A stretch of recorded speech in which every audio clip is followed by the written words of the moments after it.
Let's kick it off with Argentina. Obviously, they just had a record-breaking win, 41-26 over Australia, being coached by. They were checked. The Wallabies were checked by Argentina. Being coached by former Wallaby coach Checker. He mentioned that after the game, he broke into tears because he was so emotionally torn about getting such a good win for Argentina, but also having the demise of the Wallabies at his own hands. So where do you see them at the moment and how are they tracking? Yeah, Argentina are interesting, just in the sense that I think they have secretly quite a old and established team, and a lot of people probably don't look at them and think that this is a seasoned team. But you look at some of the players they're using; they've got a lot of players that are sort of in that 50 plus test cap range, really experienced hookers, really experienced locks, really experienced outside backs, even with the likes of Buffelli, Maroney, and Orlando. They've played a lot of caps, especially together. So they've got quite a nice mix when everyone's healthy and sort of, I guess, gelling. The interesting thing for them has always been what they do with the halves, because I think I've always loved Thomas Kabeshi. I think he's awesome, but I think Gonzalo Bertrand has shown that he's an absolute firework. He's looking really good at the moment. And then Nico Sanchez was, for the longest time, just ticked over points, bit of a metronomic player, nothing too flashy other than the slight run here or there. But they're really relying on Santiago Carreras now, and so it's a really interesting option, given he's been outside back considered for the first bit of his career, and now he's coming in and I think finally starting to gel as a fly half. He's probably just not had that consistency of the players around him to really cement himself as the first choice, but he's starting to look pretty good. So the Argentine team, I'm really, I guess, really concerned about. I didn't think we'd lose them. I'm really upset we lost by as much as we did. Previously our biggest loss to them was 4 points in the Rugby Championship. So they've named their team for the New Zealand, tour, and the 32-man squad for that. And there's very few changes. So I think it's sign of a team that's building quite nicely. Yeah, absolutely. I think they're definitely probably more settled than any other side other than maybe South Africa. But Australia and New Zealand certainly more settled than both those sides. The Nico Sanchez, I think he's injured, right? It's just they're trying to obviously establish Carreras as the backup. But I find so interesting with that they're not using any of their gun young tens, or even what is it, Udapia? Is it Udapia is still in the squad. I think he's 36, so he's is he that old now? Yeah. He's I guess our sort of Cooper equivalent, except he's even older. But yeah, he's I think just there as a fail-safe, really reliable player. But I think if they're back in the youth, Carreras and Albanos are two pretty decent options, and I think both still probably 24 and under. So hopefully they're relying on them. Yeah, well, obviously they've picked him over Miotti as well, which is probably the other one that surprised me. But Carreras, I was so impressed by the way they played on the weekend. It was number one. We'll get to Checker's influence on the team, but since when are they a kicking team? I just don't understand how he coached the Wallabies for as many years as he did, and we never once saw that tactic. But at the same time, Carreras is known as a running outside back that's moved to 10 and is trying to establish himself in that position. But he kicked really well. I thought he controlled the game fantastically, and it was probably the first time that he convinced me that he could play 10 because he showed that he has that ability to control the game. I guess in the ways of a more traditional 10. And if you think of Nico Sanchez comparatively, he is such a good controlled playmaker. Will draw a couple of cheeky penalties with some soccer style falls, but other than that, just I guess will help facilitate them dominating with their pack. So if they are able to keep their dominance up in their forward pack, and I must say, despite being down a few props, their scrum looks particularly good at the moment. And then they have a running 10 that has the ability to kick on the back foot if he needs to. They can be a real weapon. I actually think there's some real upside for them. Yeah, I think the scary thing about the 48 to 17 point win is that they're probably not the finished product yet. That isn't them really gelling completely. That's just, them capitalizing on a lot of our mistakes. I think they've got time. Once they get their backline completely in order, they could really fire. And I know we've been sort of talking about the combinations, how, sort of settled they are. But one of the things that they do still have a bit of an issue with is just getting their outside back combinations, correct. They haven't had, in 5 tests this year, they've only had 2 games with the same set of outside backs. They're constantly sort of changing between who's on that right wing. Cordero, Delgi, and Baffelli's played there. They've used Baffelli on the left wing and at fullback, so they're not entirely settled on, where they pick and stick all their players, which is a really Australian problem at the moment. So I think if they can just get a decent stretch of New Zealand where they just get the same backline playing, big shoes to fill with De La Fuente out, and I guess it makes one wing selection a bit easier with no Juan Imhoff. I don't think he's going either, so hopefully they can sort of work out the best mix there. But they're going to take massive confidence from that. Like a 31-point win against any Tier 1 teams, great, but that's the sort of score you expect to get maybe against an Italy or Japan to really build confidence. To get against Australia, coming into 2 tests against New Zealand, which is a different kettle of fish, but they can look back at the 2020 victory over them and probably come in with quite a lot of confidence. Yeah, look, it's my first thought after that game was they just beat us by 31 points, and the All Blacks' biggest ever loss in the professional era is 21 points. So they've actually paced us by significantly more than the All Blacks have lost to anyone ever. So it really was a very, very big win, and it was really quite frustrating, upsetting, I think, as a Wallabies fan. But the one thing I did take away from it were, as you said, I might be paraphrasing here and bastardizing what you said, but I actually don't think that they were nearly as good as what the scoreline suggested. I actually think that they were good. They put a very good, accurate kicking game. They chased very well. Their forwards were physical. But the Wallabies' back three were absolutely atrocious. I can't remember a back three of any side ever being that bad. And what do they concede? 4 tries or 5 tries because of kicks directly? Yeah, and that's the thing. It wasn't as if they were smart, well-placed kicks. There was one nice grubber at the end that, I think all hope. Yeah, and that's how they should be exploiting teams with kicks, because they do have a nice kicking game. They've got quick wingers and they've got, smart, experienced test footballers. But yeah, some of the drops we had, I think Patai had 4 handling errors just by himself. Tom Wright wasn't a shoot under the high ball. James O'Connor, again, he should be the kind of player that, has been in 65 tests. He's played in a multitude of positions. He knows how to cover the field, and he's a smart rugby player. But just, yeah, it's a real concern that they could, I guess, demonstrate how easy it is to unpack us, especially when we've got games up against South Africa. But focusing on Argentina, they just executed a game really well. They made really minimal mistakes, made really clutch tackles, I think, on the try line, because we came close to a fair few tries that, they were able to snuff out, partially our errors, but also they applied a lot of their own pressure. So, yeah, they've got a lot of confidence coming into this. And I think when you look at the players that they're adding into the squad, Guido Petty's coming back into the mix. He's, I think, finished last year with the most line-out steals in the Rugby Championship.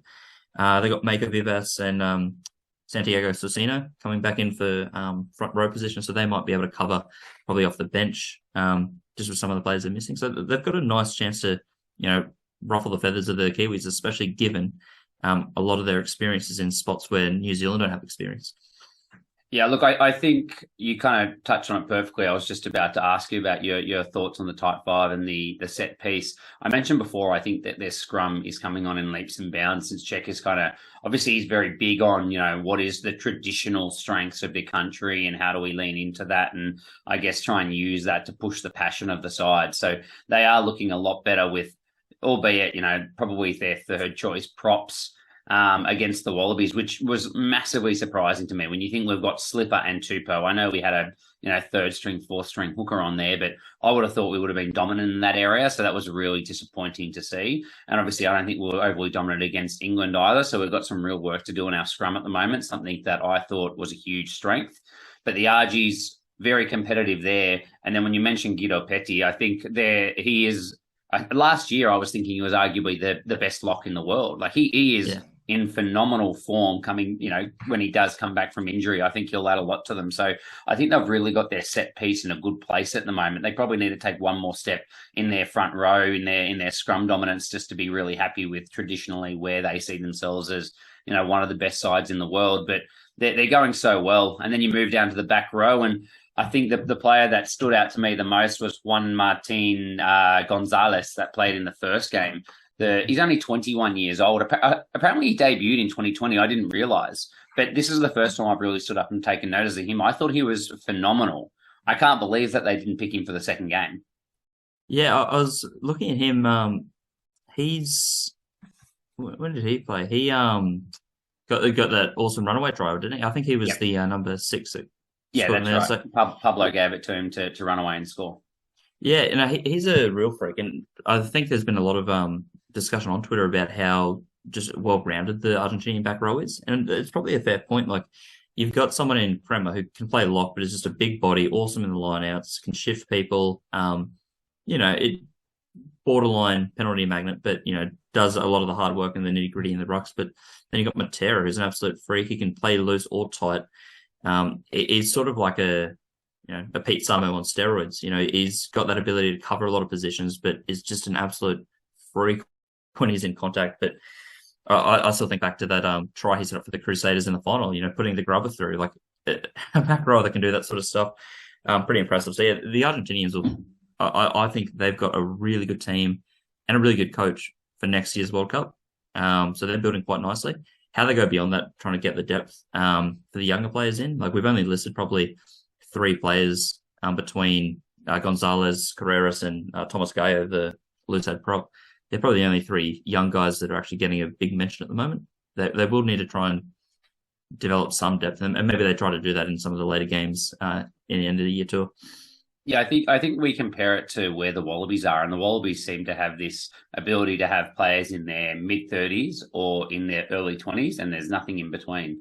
So I would hope that Argentina have planned that a little bit better than what we have, and that maybe their next group coming through are going to still be quite experienced. But obviously, when you have a look at the crux of the team being built off the Jaguares from in Super Rugby, and obviously they're still playing in their South American competition, they aren't getting a lot of game time with any other side at the moment. So they're obviously going to have to be picked from that wider squad to come through, which does concern me. So I think this World Cup coming up is the one where they've really got to target a really good result, because it's going to be challenging for them to sustain it, I think, in the longer term.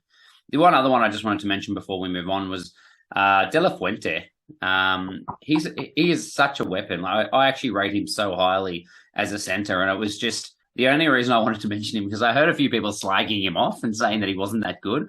He's an established centre for so many years now. I think he is very, very good. He's just your gel. He plays like the Lucanio the Lenny Ikatau role in their team, where he just has the ability to make good decisions at all times, doesn't get caught out of position much, has the ability to set up and make the players look good around him. Just a phenomenal talent.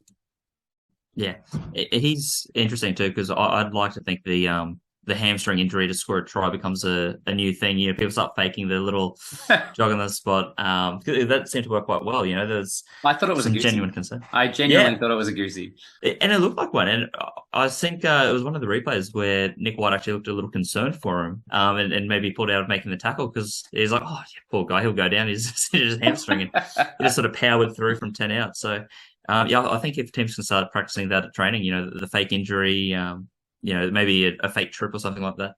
We'll see a lot of teams exploit. And how do you see Checker's influence as a coach and what we know about him from coaching Australia, and how that matches with the Argentinian style of rugby as well? Well, it's funny because the first game I thought, oh, cool, he's taken the run it at all costs approach and carried it straight through at Argentina because, as you said, they kicked 15 times. They were really intent on just keeping ball in hand. And they've got some pretty big players, but they're not like a South Africa or France. They're not that size. They are stoppable. So that game plan didn't really work. And then when we saw their sort of kicking game come in, it actually showed a nice bit of evolution. I think they realized, look, we've got the ability to get some of our outside backs involved. I think having sort of Felipe Contaponi in the mix, I think he was one of the assistants and probably touted as the next head coach. Yeah, but they've also got a few fly halves and playmakers in that sort of fold. I think that sort of hints towards the fact that, like, no, look, we've got the players to probably execute a kicking game. Let's try and get a bit more of that going. We got, Buffelli's a tall player. We've got speedy wingers that can get under the ball like a Cordero or Imhoff. So it seems as if they're really trying to marry the two themes of let's run it, let's try and get our ball moving. We're not going to do big clearance kicks all the time, but we will try and sink in some attacking kicks. We've got the players to do a little grubber or do a little midfield bomb, even if it's not seemingly the right option. And it happened to work out against Australia, so I'm keen to see if they back that up against New Zealand. Yeah, look, I think that out of the other two sides, the game against New Zealand is probably a better matchup for them. I think, at their strength, they're probably going to play in a similar way to South Africa. And I think that'll be a tough matchup when they just basically have to come over the top of the South African pack if they're going to get dominance. They might have a little bit more flair in how they play through the back line, but I think that's a really tough matchup for them. Whereas New Zealand, it depends what New Zealand you get, and going to play a 2-match tour in New Zealand is tough for any country, despite what Penderam might say. So I do think it's a good chance for them to see if they can back up their win against Australia. My gut feeling is they're going to find it tough. I think that this last week was probably the exception, not the rule, to how they were going to play. And like I said, I think we made them look really, really good. And maybe they're still trying to work out how they plan to check. And as you mentioned, his selections as well, I still don't think that he really knows what his best side is. And the fact that he's shuffling his hands so much with very experienced players is why I think that, it's not like he's trying to blood a whole lot of young guys in with some of these changes. You're picking him off, like the guys, exactly what you're going to get from him. He's a very good, experienced winger. They're just trying to work out if they're up to it and who's in the best side. So I think they've still got some sorting out to do to work out exactly what their 23 looks like for the World Cup, but definitely a move in the right direction. And I'm hopeful for Argentina that Czech has continued to grow since leaving Australia. He was obviously very emotional, and I think just doubled down on his idea of run everything and just try and bash people, whereas maybe there's a bit more nuance. And I agree. I think Contaponi could be a massive, massive influence for them, and trying to have a bit more of a tactical kicking game and controlling the game with a bit more of a plan B. So I'm very excited to see where they go.